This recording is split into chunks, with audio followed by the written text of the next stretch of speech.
பழத்தை எப்படிலாம் கடவுள்லாம் படைச்சிக்கிறாங்க. எப்படி படைச்சிருக்கிறான் இதெல்லாம் எப்படின்னே தெரியலப்பா. எப்படின்னே தெரியல, சாப்பிட்டு பார்த்தா தெரியும் எப்படின்னு. வேற இதில் என்ன இருக்குது சொல்லு பார்க்கலாம். இதெல்லாம் நிறைய இருக்குப்பா. பாலினேஷன் பண்ணணும். பாலினேஷன் அது முடிஞ்சதுக்கப்புறம் ஃபர்டிலைசேஷன்.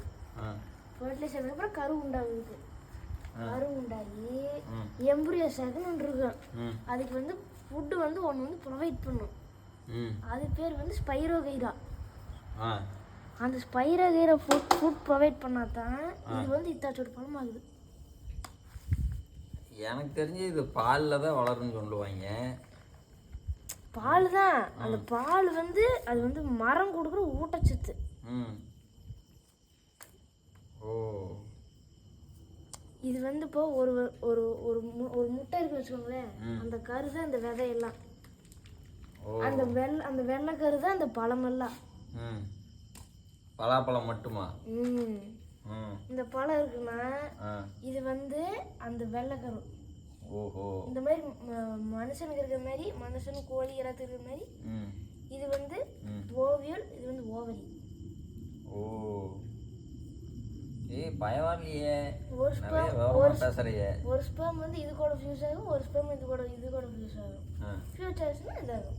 ஒரு ஃபியூஸ் ஆகுதுன்னா பழம் மட்டும் உருவாயிருந்துச்சுன்னா அது பேர் வந்து பார்த்தனோ காப்பி ஃப்ரூட். பார்த்தனோ காப்பி ஃப்ரூட்டா? அப்படின்னா அந்த ஸ்பெர்ம் வந்து ஃபியூஸ் ஆகுன்னு அர்த்தம். அது கூட தமிழ்ல சொல்ல, எனக்கு புரியல. அந்த மகரந்த சேர்க்கை நடக்கும்ல. ஆமா. அந்த மகரந்த சேர்க்கை வந்து நடக்கலின்னு அர்த்தம் அந்த பூவுக்கு. ஓ, பூவுக்கு நடக்கலின்னா இந்த மாதிரி கொட்டை இருக்காது, இந்த வெறும் பழம் மட்டும்தான் இருக்கும். அது பேர் பார்த்தனோ காப்பி ஃப்ரூட். ஆனா கொட்டையோடு இருக்கிறது தான் பழம் ஹெல்தி. எல்லாம் இங்கே வரும் பெரிய பெரிய கொட்டையா இருக்குது.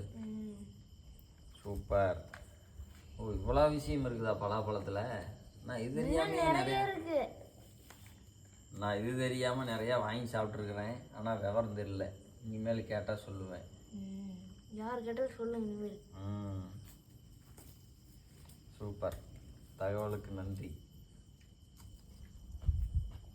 ஸ்வீட் வர்ற காரணம் என்ன? இனிப்பாகிற காரணம் நேச்சர். அதான் நேச்சர். ஃப்ரூட்ஸ் கூட நேச்சர் அதுதான்.